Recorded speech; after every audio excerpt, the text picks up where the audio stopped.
Selama COVID ini Tuhan punya rencana, waktu banyak diberi buat kita. Kita harus semakin intim sama Tuhan, semakin baca firman, semakin nyembah Tuhan, semakin banyak hal yang kita selalu bertanya sama Tuhan. Tuhan, aku mengucap syukur kalau keadaan ini boleh terjadi. Tentunya di balik semua ini, Tuhan mempunyai rencana yang baik buat kita. Yesus berkata kepada murid-muridnya, karena itu aku berkata kepadamu, janganlah khawatir akan hidupmu, akan apa yang hendak kamu makan. Dan janganlah khawatir pula akan tubuhmu, akan apa yang hendak kamu pakai. Mungkin saat ini Bapak Ibu di rumah sedang berdoa, sedang menangis, tidak ada beras di rumah. Sekarang yang satu-satunya, kita hanya datang sama Tuhan. Karena Allah adalah Allah yang peduli sama kita. Makanya jangan khawatir lagi, jangan takut lagi. Ayo sekarang datang kepada Tuhan, duduk di bawah kakinya Tuhan. Kalau ada salah kita minta ampun. Kalau saat ini kita dalam kekurangan, kita tanya sama Tuhan, kita serahkan sama Tuhan. Apa nanti hikmat Tuhan, itu yang kita lakukan. Kalau kita dalam keadaan yang susah, kita selalu mengucap syukur, kita merasa bahwa Tuhan itu peduli, tidak pernah meninggalkan kita. Tentunya kita akan lewati dengan sukacita. Mari bersama kita deklarasikan Pentakosta ketiga. Pentakosta ketiga. 1. Pentakosta ketiga adalah pencurahan Roh Kudus yang dahsyat di zaman now, melebihi yang terjadi di Azusa Street. 2. Pentakosta ketiga akan mengakibatkan penuaian jiwa yang terbesar dan yang terakhir sebelum Tuhan Yesus datang kembali. 3. Pentakosta ketiga akan membangkitkan generasi Yeremia, yaitu anak-anak muda yang dipenuhi Roh Kudus, cinta mati-matian kepada Tuhan Yesus, tidak kompromi terhadap dosa, dan akan bergerak untuk memenangkan jiwa. 4. Pentakosta ketiga lahir di Indonesia dan bergerak ke bangsa-bangsa. Gerakan ini dari timur ke barat dan akan kembali ke Yerusalem. 5. Pentakosta ketiga akan memberikan kuasa untuk menyelesaikan amanat agung, dan setelah itu Tuhan Yesus datang kembali. Mari bersama kita perkatakan Mazmur 91. Dalam lindungan Allah.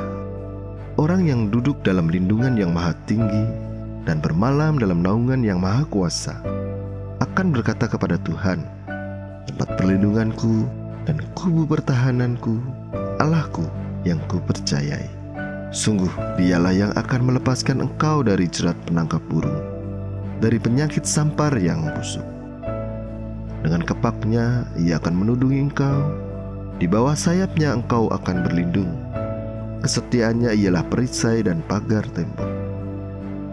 Engkau tidak usah takut terhadap kedahsyatan malam, terhadap panah yang terbang di waktu siang, terhadap penyakit sampar yang akan berjalan di dalam gelap, terhadap penyakit menular yang mengamuk di waktu petang. Walau 1000 orang rebah di sisimu dan 10.000 di sebelah kananmu, tapi itu tidak akan menimpamu. Engkau hanya menontonnya dengan matamu sendiri dan melihat pembalasan terhadap orang-orang fasik. Sebab Tuhan ialah tempat perlindunganmu, yang maha tinggi telah kau buat tempat perteduhan. Malapetaka tidak akan menimpa kamu, dan tulah tidak akan mendekat kepada kemahmu. Sebab malaikat-malaikatnya akan diperintahkannya kepadamu untuk menjaga engkau di segala jalanmu. Mereka akan menatang engkau di atas tangannya, supaya kakimu tidak terantuk kepada batu. Singa dan ular tedung akan kau langkahi. Kau akan menginjak anak singa dan ular naga. Sungguh, hatinya melekat kepadaku, maka aku akan meluputkannya. Aku akan membentenginya, sebab ia mengenal namaku. Bila ia berseru kepadaku, aku akan menjawab. Aku akan menyertai dia dalam kesesakan. Aku akan meluputkannya dan memuliakannya. Dengan panjang umur akan kukenyangkan dia, dan akan kuperlihatkan kepadanya keselamatan daripadaku.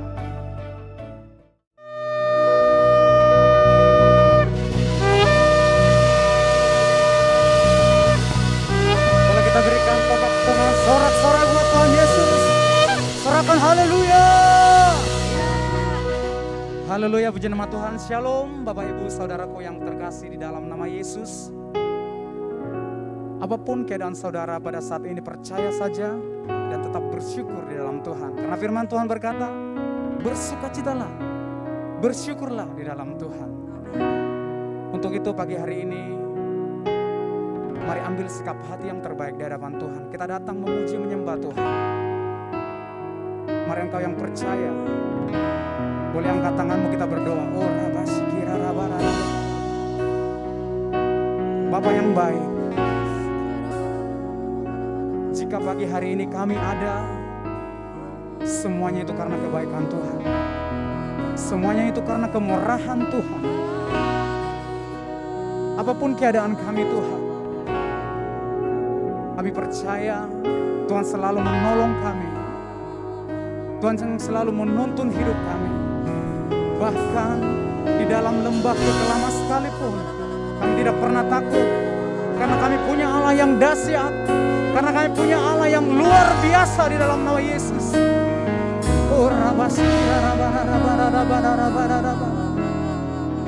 Mari Bapak Ibu Saudara yang ada di rumah, angkat suaramu. Mari angkat tanganmu.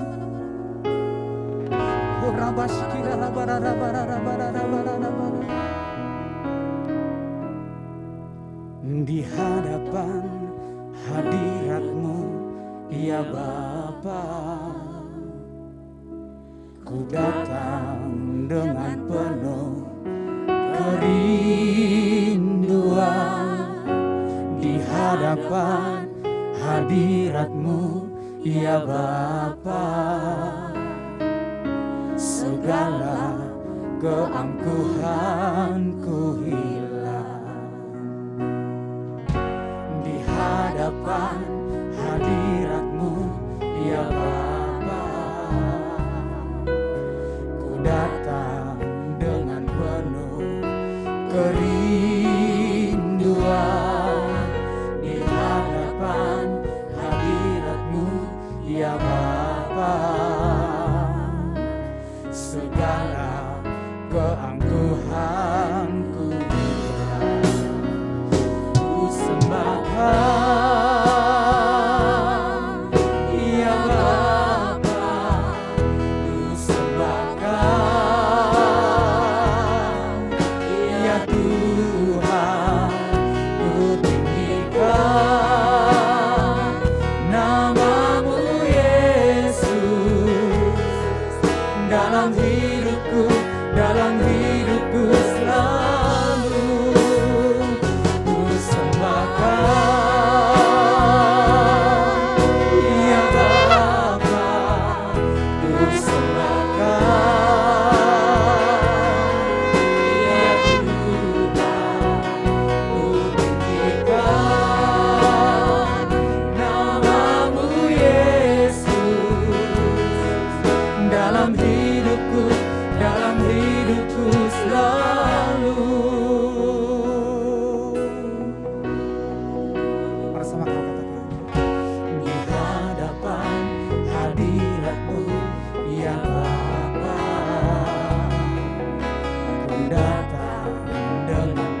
Ya Tuhan, ku tinggikan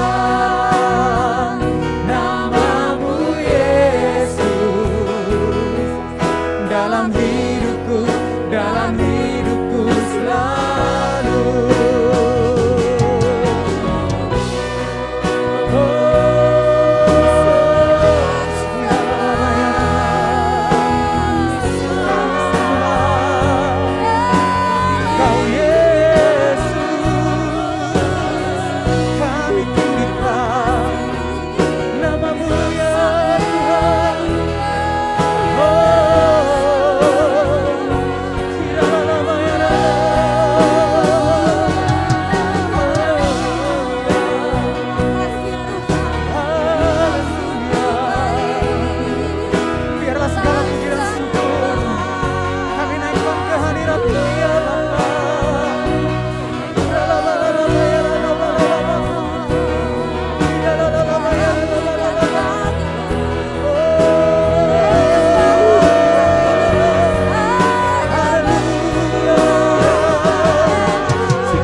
Mari Bapak Ibu Saudara yang ada di rumah, dimanapun Anda berada pada saat ini, mari angkat tanganmu, arahkan ke surga.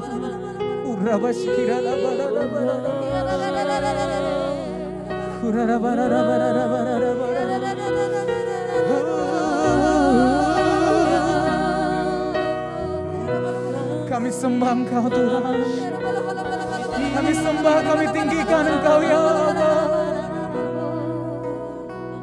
Ku sembah Kau ya Bapa, ku sembah Kau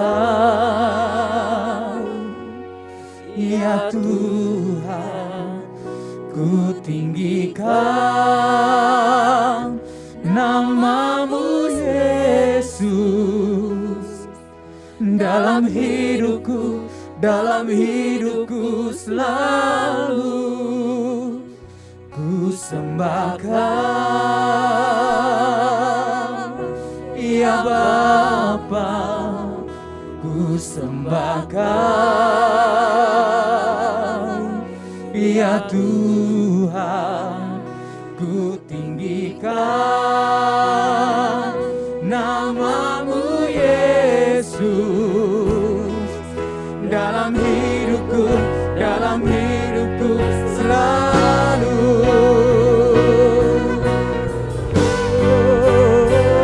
Ku sembah Kau ya Bapa, ku sembah Kau ya Tuhan,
sama-sama katakan yes. Haleluya. Kita berikan sekali lagi tepuk tangan yang dahsyat buat Tuhan Yesus.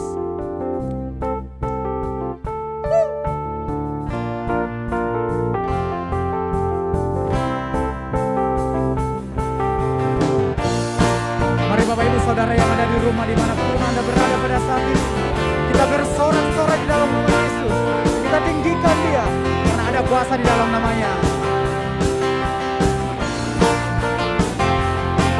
Kita bertepuk tangan hanya di dalam nama Yesus. Haleluya.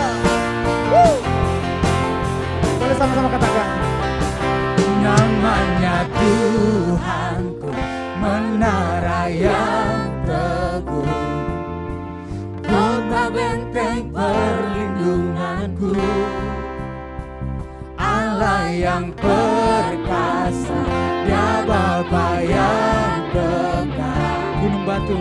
Gunung batu keselamatanku,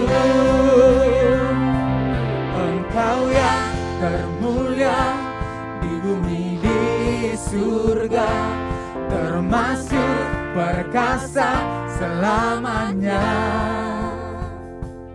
Engkau yang berkuasa di dalam segala hal, ada kuasa dalam nama. Yang percaya kalau ada kuasa di dalam nama Yesus, boleh kita bersorak-sorak.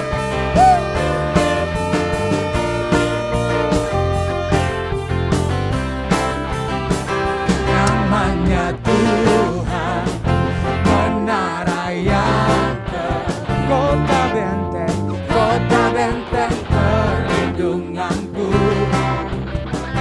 Allah yang perkasa, Dia Bapa yang kekal. Gunung batu keselamatanku, Engkau yang termulia di bumi di surga, termasuk perkasa selamanya. Engkau yang berkuasa di dalam segala hal, ada kuasa dalam nama Yesusku. Engkau yang berkuasa di bumi di surga, termasuk perkasa selamanya. Engkau yang berkuasa di dalam segala hal, ada kuasa dalam nama Yesusku. Mari Bapak Ibu Saudara yang percaya kalau ada kuasa di dalam nama Yesus, dimanapun Anda berada, di rumah-rumah, boleh sama-sama angkat suara mengatakan, nama di atas segala nama, nama yang telah membebaskanku. Segala kuasa tunduk di dalam nama Yesus. Segala kuasa tunduk pada nama itu, Yesus Tuhan, segala Tuhan. Nama di atas segala nama yang membebaskan saudara dan saya. Segala kuasa tunduk pada nama itu, Yesus Raja segala raja. Engkau yang termulia di bumi di surga, termasuk perkasa selamanya. Engkau yang berkuasa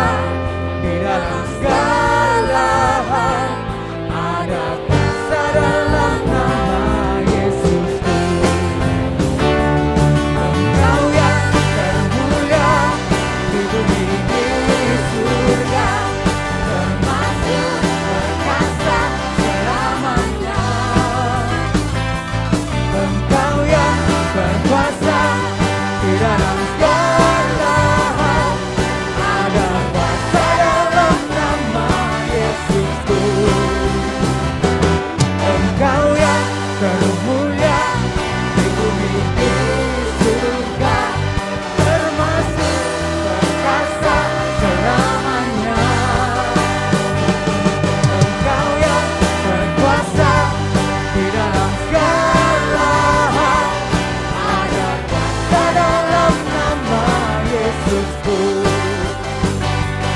Ada kuasa dalam nama Yesusku. Ada kuasa dalam nama Yesusku.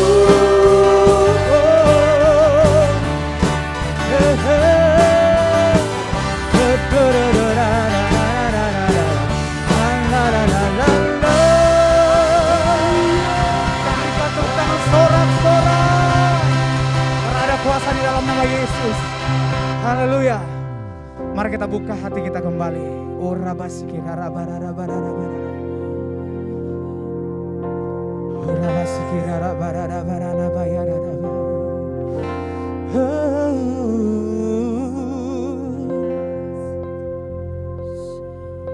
Saat ku berjalan,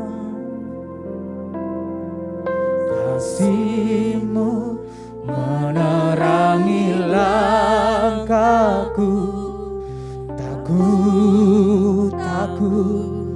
Tak ku bimbang, karena ku tahu Kau bersamaku. Kau lebih tahu yang terbaik bagiku. Kau lebih sanggup pulihkan hidupku. Ku berserah, ku percaya, hanya Yesus penolong yang setia. Kita berikan tepuk tangan sorak-sorai buat Tuhan Yesus. Sama-sama katakan.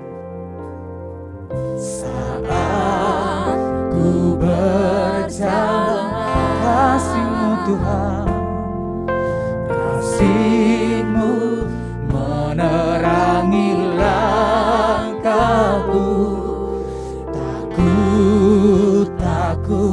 Tak ku bimbang, karena ku tahu Kau bersamaku. Sama-sama katakan. Kau lebih tahu yang terbaik bagiku. Kau lebih sanggup pulihkan hidupku.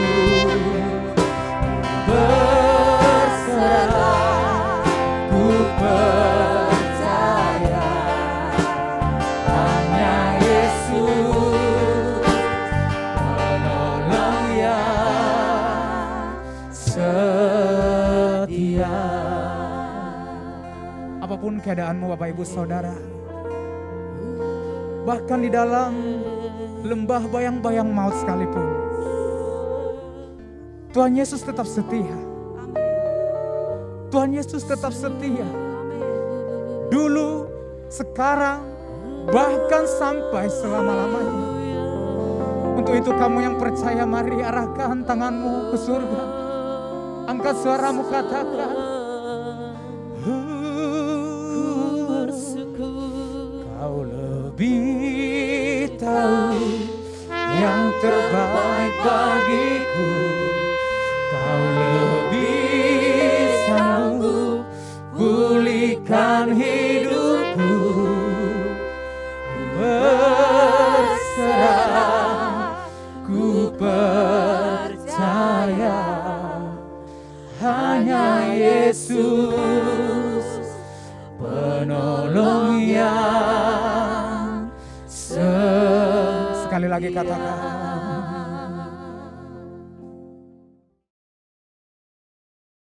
Shalom semuanya. Tanggal 4 September 2021, gereja kita GBI Jalan Jenderal Gatot Subroto genap berumur 33 tahun. Saya mengucapkan selamat hari ulang tahun yang ke-33. Tuhan Yesus berkati kita semua berlimpah, limpah, limpah. Amin. Pesan Tuhan untuk memasuki tahun yang ke-34 terdapat dalam Kolose 3 ayat 1 sampai dengan 4. Demikian bunyinya. Karena itu, Kalau kamu dibangkitkan bersama dengan Kristus, carilah perkara yang di atas, di mana Kristus ada, duduk di sebelah kanan Allah. Pikirkanlah perkara yang di atas, bukan yang di bumi. Sebab kamu telah mati dan hidupmu tersembunyi bersama dengan Kristus di dalam Allah.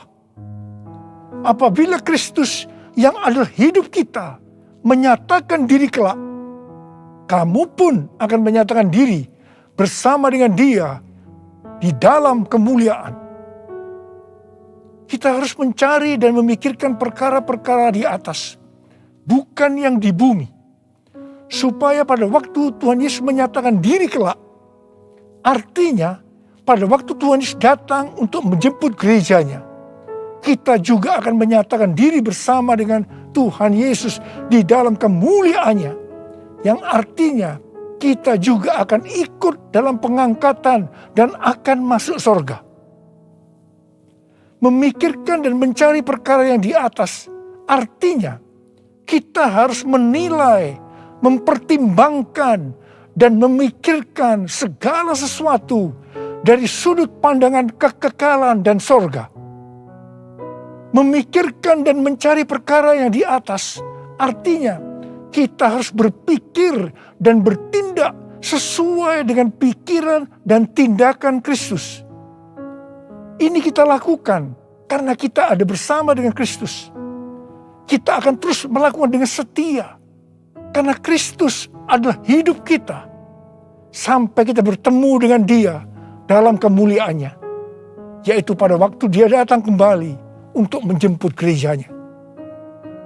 Perkara yang di bumi dapat berbicara tentang hidup yang duniawi, yang dinyatakan dalam rupa perintah, peraturan, dan ajaran yang tidak membawa seseorang kepada pengenalan akan Kristus. Perkara yang di bumi juga bisa diartikan segala sesuatu yang berada dalam pikiran, perkataan, perbuatan yang merupakan sifat manusia lama, sehingga bertentangan dengan kehendak Allah. Supaya kita bisa memikirkan dan mencari perkara yang di atas, maka kita harus mempunyai hubungan yang intim dengan Tuhan. Hati kita harus melekat kepada Tuhan. Banyak berdoa, memuji dan menyembah Tuhan. Kita harus memiliki kasih yang semula. Kita harus melakukan kehendak Bapa di sorga. Kita harus hidup berintegritas. Sekali lagi, saya akan mengingatkan kita semua bahwa dalam menghadapi masalah apapun juga, kita harus tetap meresponi dengan memikirkan dan mencari perkara yang di atas, bukan dengan perkara yang di bumi. Yang ku mau hanya menyenangkan-Mu, biarlah seluruh hidupku berkenan kepadamu. Bukan emas, perak bahkan permata, namun Kau segalanya yang terbaik di dalam hidupku. Haleluya, terpujilah Tuhan. Haleluya, kekal selamanya. Haleluya, terpujilah Tuhan Allah Maha Kuasa. Allah Maha Kuasa. Allah Maha Kuasa.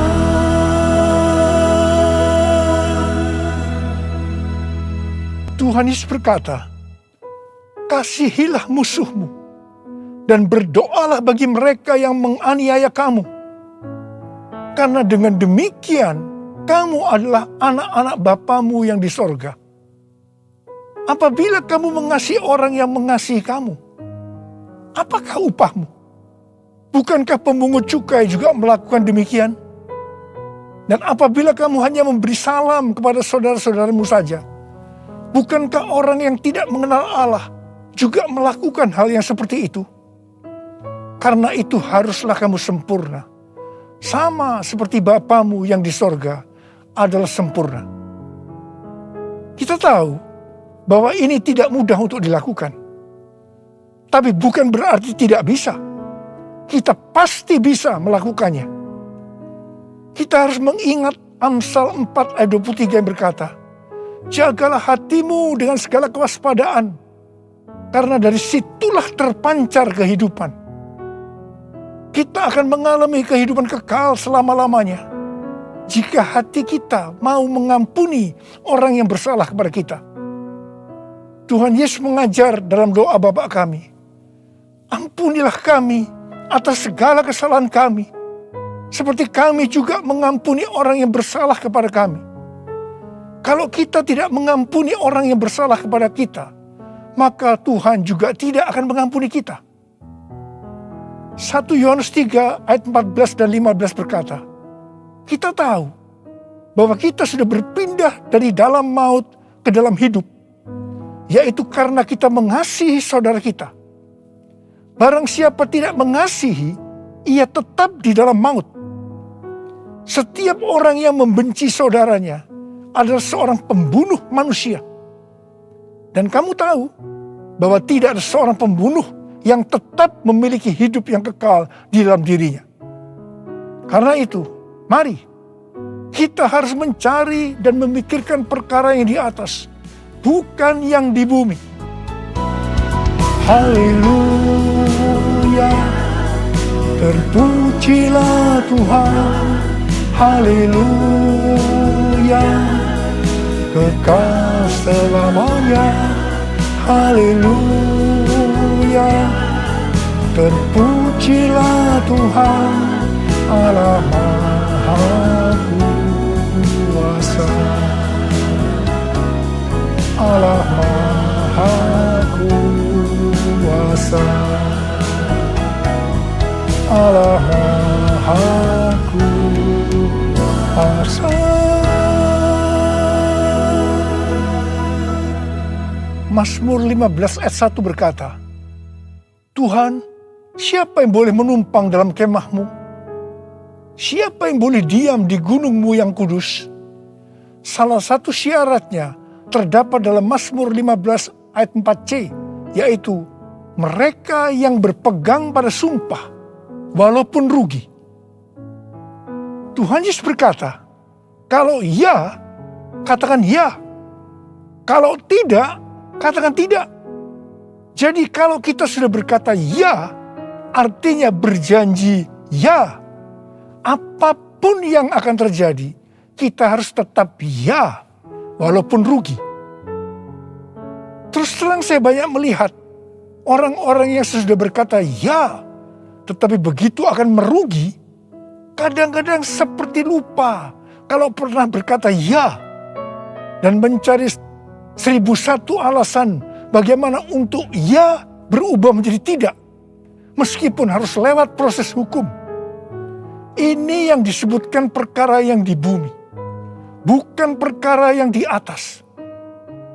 Amsal 21 ayat 21 berkata, siapa mengejar kebenaran dan kasih akan memperoleh kehidupan, kebenaran, dan kehormatan.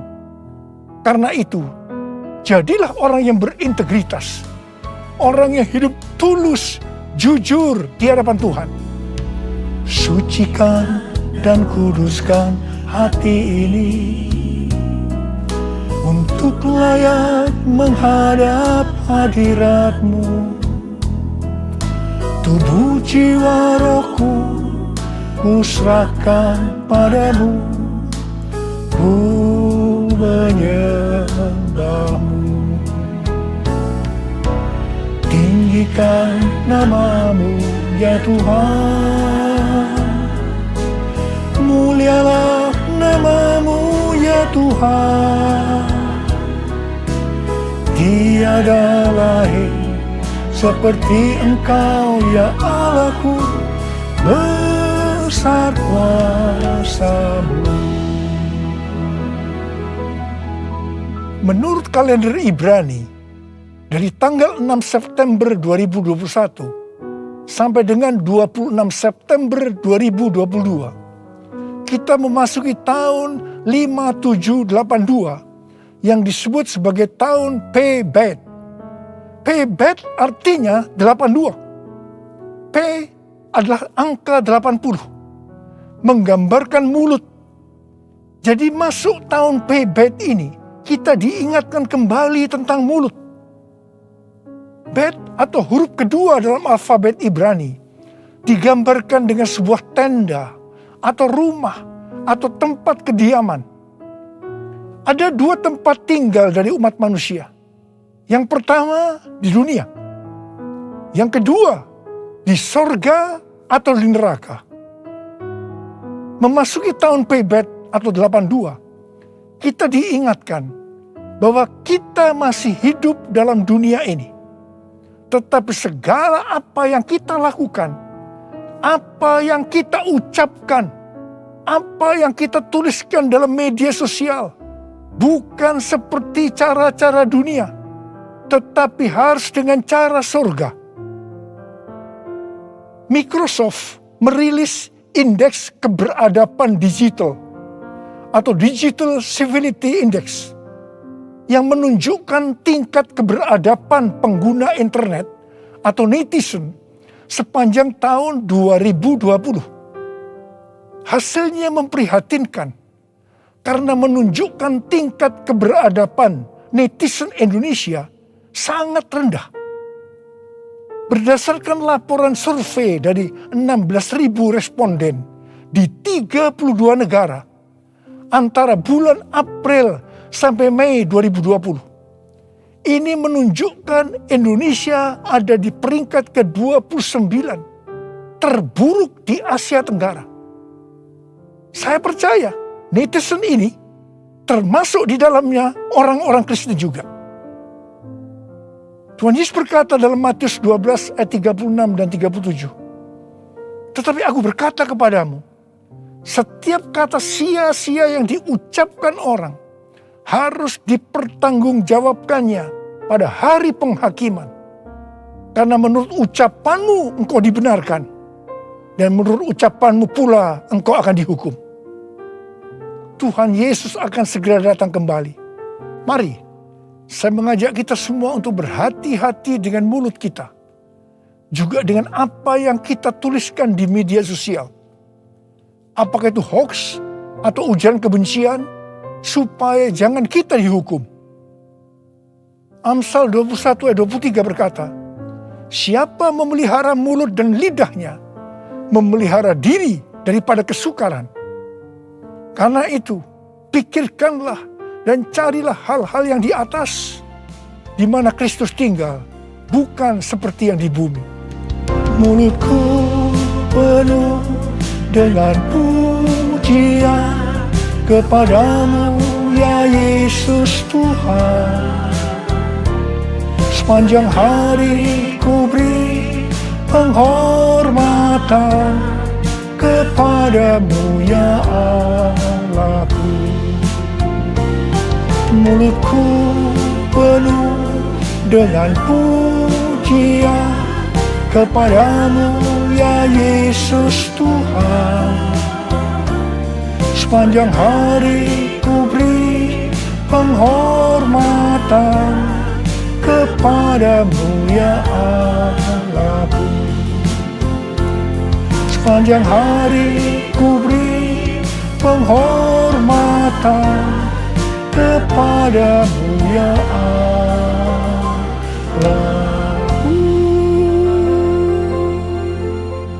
1 Korintus 6 ayat 19 berkata, atau tidak tahukah kamu bahwa tubuhmu adalah bait Roh Kudus yang diam di dalam kamu, Roh Kudus yang kamu peroleh dari Allah, dan bahwa kamu bukan milik kamu sendiri?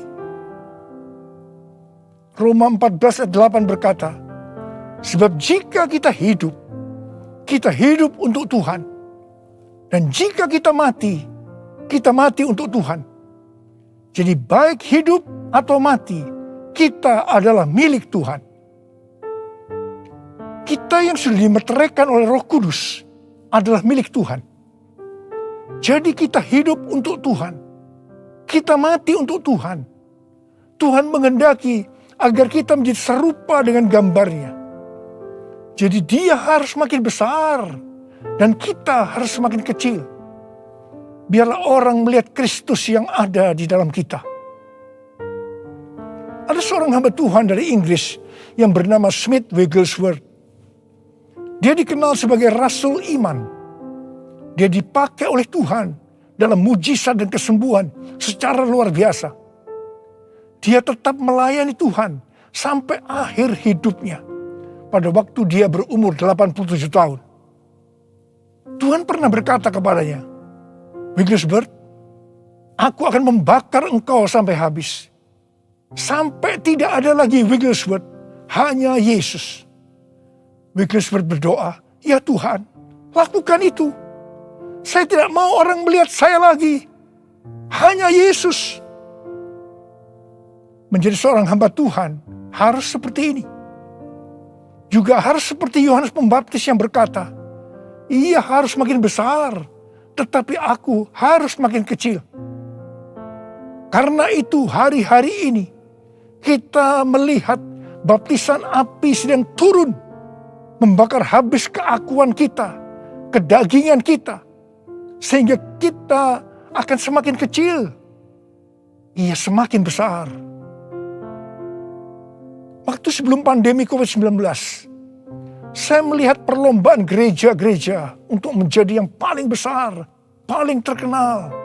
Dan kita melihat bahwa perlombaan itu sudah dihentikan oleh Tuhan sejak kita memasuki pandemi. Tetapi di tengah-tengah pandemi ini muncul satu fenomena baru, yaitu terjadi perlombaan untuk mencari views dengan bermacam-macam motivasi dan kepentingan. Saya percaya ketika ditanya, jawabnya pasti ini untuk kemuliaan Tuhan. Bukan rahasia lagi. Kalau seseorang mempunyai jumlah views yang banyak, pasti akan terkenal, mendapat pujian, untuk kebanggaan, kalau kita dipakai oleh Tuhan, atau kepentingan bisnis, atau mungkin juga ada hal-hal yang lain. Tidak heran kalau views menjadi tolok ukur suatu prestasi di zaman digital ini. Sehingga banyak orang yang berlomba-lomba menggunakan segala cara dunia untuk mendapatkan hal tersebut. Seperti beli followers, beli like, atau bahkan memaksa orang menonton konten kita. Saya berdoa supaya bukan karena views kita membuat konten, tetapi karena ada kuasa daripada Tuhan yang menggerakkan kita. Sehingga ketika orang menonton konten yang kita buat, di situ ada aliran kehidupan yang mengisi mereka yang menonton. Hari-hari ini Tuhan mengingatkan kepada kita sebagai hamba Tuhan agar berhati-hati.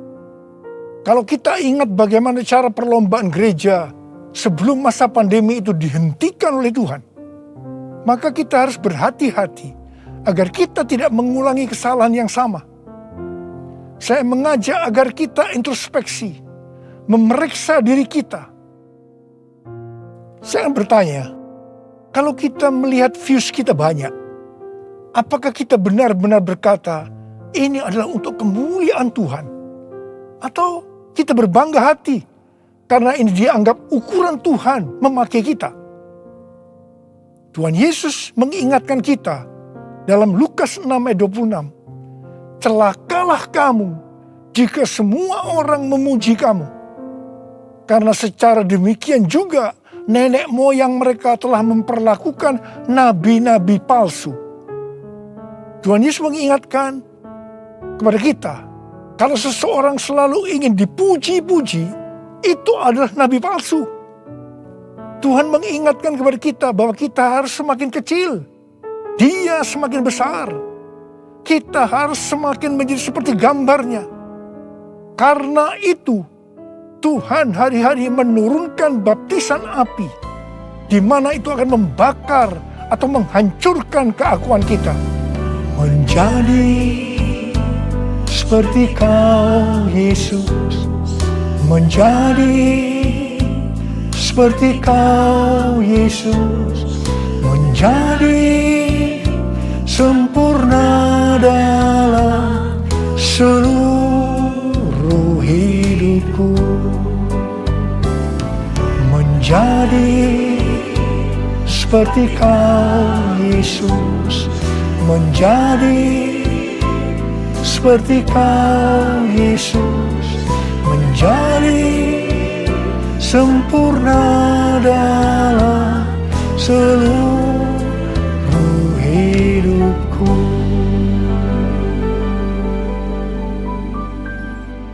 Pada waktu murid-murid Tuhan Yesus menanyakan tentang tanda kedatangannya kembali dan tanda kesudahan dunia ini, salah satunya Tuhan Yesus menjawab, adanya penyakit sampar.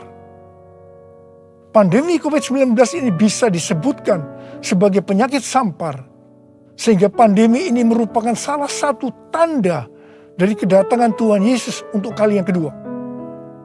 Tuhan Yesus mau agar kita mempersiapkan diri sebaik-baiknya untuk menyambut kedatangan Tuhan Yesus di awan-awan yang akan menjemput gerejanya.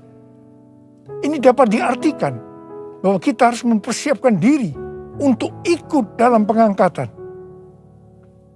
Ketika tahun 2009 Tuhan Yesus berbicara kepada saya tentang aku datang segera, hal itu akan didahului dengan pencurahan Roh Kudus yang dahsyat. Salah satu tanda dari pencurahan Roh Kudus yang dahsyat sesuai dengan Yoel 2 ayat 31 adalah terjadinya goncangan yang dahsyat. Tahun 2013 Tuhan memberikan nama dari pencurahan Roh Kudus yang dahsyat itu sebagai Pentakosta yang ketiga. Goncangan yang dahsyat yang Tuhan maksudkan adalah pandemi COVID-19. Jadi pandemi COVID-19 ini adalah salah satu tanda bahwa Pentakosta yang ketiga sedang terjadi. Hal ini dapat diartikan bahwa pandemi ini akan membuat orang-orang mawas diri, introspeksi, bertobat, dan menjadi murid Tuhan Yesus. Pada waktu Roh Kudus dicurahkan di kamar loteng Yerusalem, maka terdengar seperti tiupan angin keras, dan tampaklah lidah-lidah seperti nyala api yang hinggap pada 120 murid Tuhan Yesus. Mereka dibaptis dengan Roh Kudus, yang juga dapat diartikan mereka mengalami baptisan api.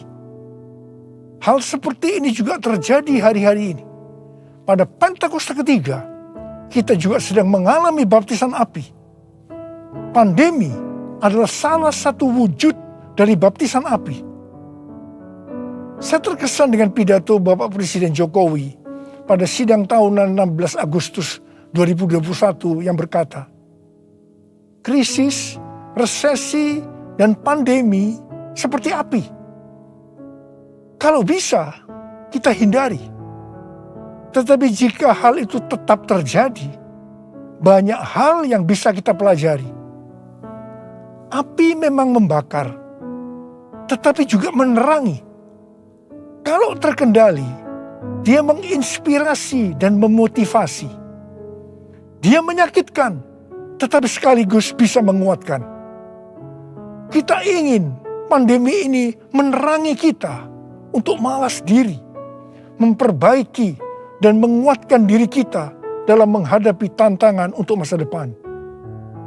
Wow, saya percaya Tuhan memakai Bapak Presiden Jokowi untuk menyatakan kehendaknya melalui pandemi ini untuk Indonesia. Hari-hari ini kita sedang mengalami baptisan api.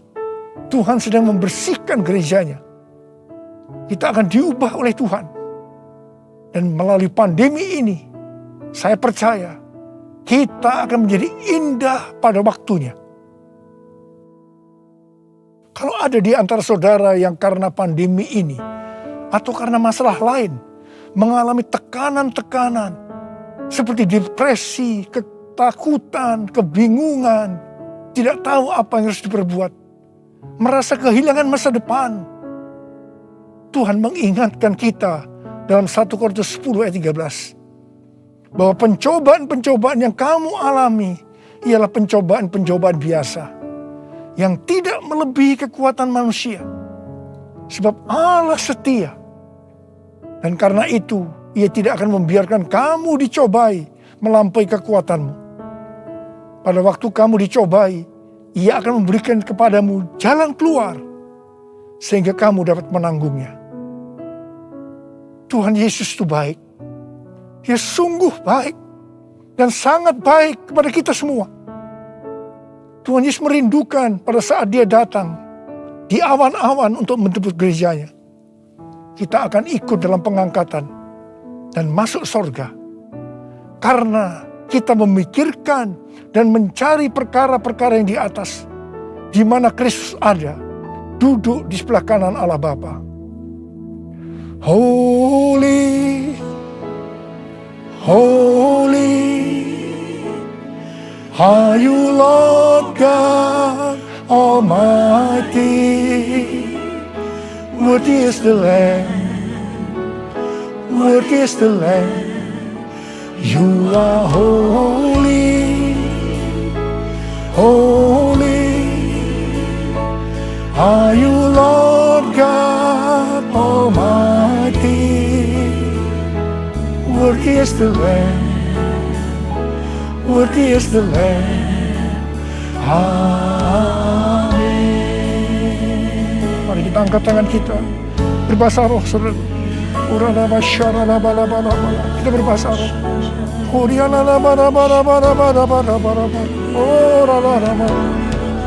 Tuhan, ya Tuhan, ya Tuhan, ya Tuhan, ya Tuhan, ya Tuhan, ya Tuhan. Oh ya Abba, ya Abba, ya Abba, ya Abba, ya Abba. Engkau melihat anak-anak-Mu ya Tuhan. Engkau sudah berbicara kepada kami semua, bahwa kami harus mencari, memikirkan perkara-perkara yang di atas, bukan yang di bumi. Tuhan, mampukan kami ya Tuhan. Kau tolong kami semua. Oh Rabbah, kami mau Tuhan, kami mau ya Tuhan. Engkau melihat anak-anak-Mu yang saat ini mungkin sedang mengalami tekanan-tekanan karena pandemi, karena hal-hal yang lain. Engkau tolong mereka, Engkau menyembuhkan yang sakit, sembuh dalam nama Yesus, sembuh dalam nama Yesus, sembuh. Oh Rabbah, oh Rabbah. Holy, holy,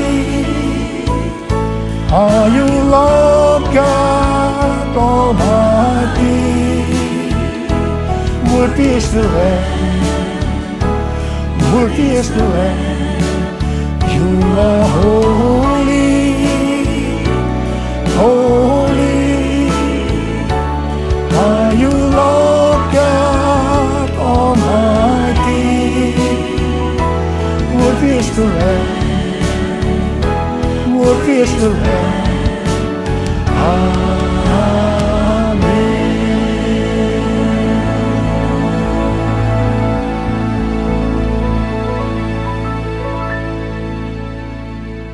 Mari saudara-saudara, kita akan masuk dalam perjamuan kudus. Kita akan mengingat ayat ini. Sebab setiap kali kamu makan roti ini dan minum cawan ini, kamu memberitakan kematian Tuhan sampai Ia datang. Perjamuan kudus adalah perjamuan Tuhan Yesus sendiri. Setiap kali kita masuk dalam perjamuan kudus, Tuhan Yesus selalu berkata, biarlah ini menjadi peringatan akan daku. Biarlah ini menjadi peringatan akan daku. Mari, arahkan hati kita kepada kebaikan Tuhan. Supaya kita lebih mengasihi Tuhan Yesus. Supaya kita lebih mengasihi satu dengan yang lain. Mari tundukkan kepala. Bapa, siapakah kami sebelum kami mengenal Engkau? Kami semua orang berdosa. Upah dosa adalah maut, mati. Tetapi Engkau yang tidak berdosa telah dijadikan dosa oleh karena kami. Engkau harus turun dari sorga mulia, menjelma menjadi manusia, mati ganti kami dengan penderitaan yang luar biasa. Sungguh betapa baiknya Engkau, Aba. Engkau jadikan kami sebagai anak-anak-Mu. Engkau tuntun, Engkau bela, Engkau lindungi, Engkau berkati kami. Engkau juga menegur, menghajar kami. Kalau kami berbuat salah, itu Engkau ya Aba. Itu Engkau ya Aba. Tuhan akan memberkati kita semua melalui perjamuan kudus. Tapi Tuhan mau kita makan dan minum dengan cara yang benar. Karena itu masing-masing sekarang introspeksi. Lihat keadaan dirimu masing-masing. Jangan menyimpan dosa. Kalau ada dosa yang Tuhan ingatkan saat ini, langsung minta ampun. Langsung minta ampun. Ampuni ya Tuhan. Ampuni kami. Ampuni kami ya Tuhan. Ampuni ya Tuhan. Ampuni ya Tuhan. Engkau melihat anak-anakmu sedang meminta ampun Tuhan padamu. Bapa, layakkan kami untuk masuk dalam perjamuan kudus. Kami akan masuk dalam perjamuan kudus dengan hati yang penuh ucapan syukur. Dalam nama Yesus kami berdoa. Amin.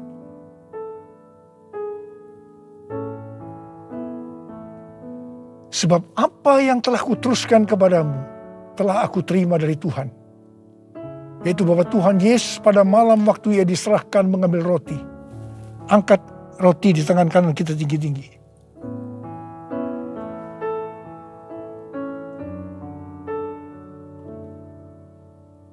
Dan sesudah itu ia mengucap syukur atasnya. Dia memecah-mecahkannya dan berkata, inilah tubuhku yang diserahkan bagi kamu. Perbuatlah ini menjadi peringatan akan aku. Sudah dikasih Tuhan.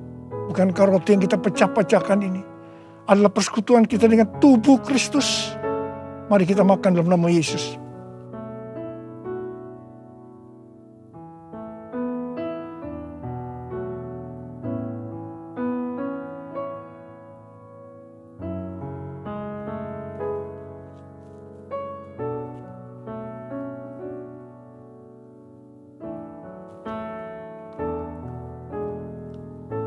Angkat cawan di tangan kanan kita tinggi-tinggi.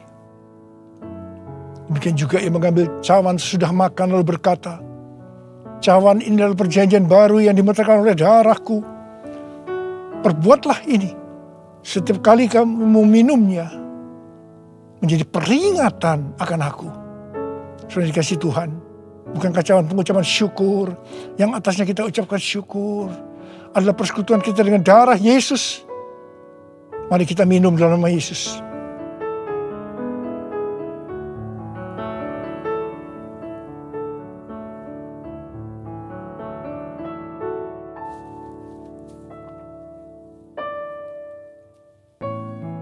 Mari angkat tangan kita, ucapkan syukur dengan suara.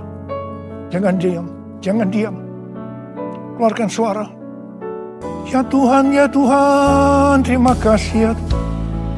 Oh rala bakana mayara bayara bara. Oh rala bayara bara. Tuhan terima kasih. Terima kasih ya Tuhan, Kau baik buat kami. Terima kasih Engkau yang baik. Kau baik ya Tuhan, terima kasih ya Tuhan. Oh rala. Terima kasih Yesusku. Terima kasih Yesusku, puji syukur hanya bagi Tuhanku. Terima kasih Yesusku, terima kasih Yesusku, puji syukur hanya bagi Tuhanku. Terima kasih ya Tuhan. Terima kasih Yesusku, terima kasih Yesusku, puji syukur hanya bagi Tuhanku. Terima kasih Yesusku, terima kasih Yesusku, puji syukur hanya bagi Tuhanku. Puji syukur hanya bagi Tuhanku. Puji syukur hanya bagi Tuhanku.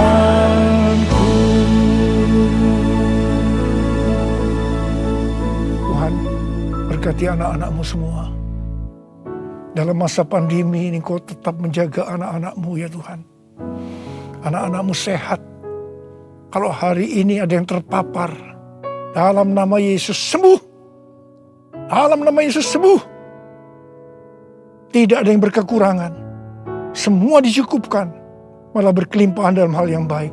Terima kasih. Terima kasih Abah. Terima kasih. Sekarang terimalah berkat Tuhan. Kasih karunia berlimpah-limpah daripada Allah Bapa dalam anak yang tunggal Yesus Kristus. Persekutuan yang manis dengan Roh Kudus menyertai saudara sekalian mulai hari ini. Sampai Tuhan Yesus datang menjemput kita di awan-awan. Dan bahkan sampai selama-lamanya. Yang percaya bersama-sama katakan, Amin.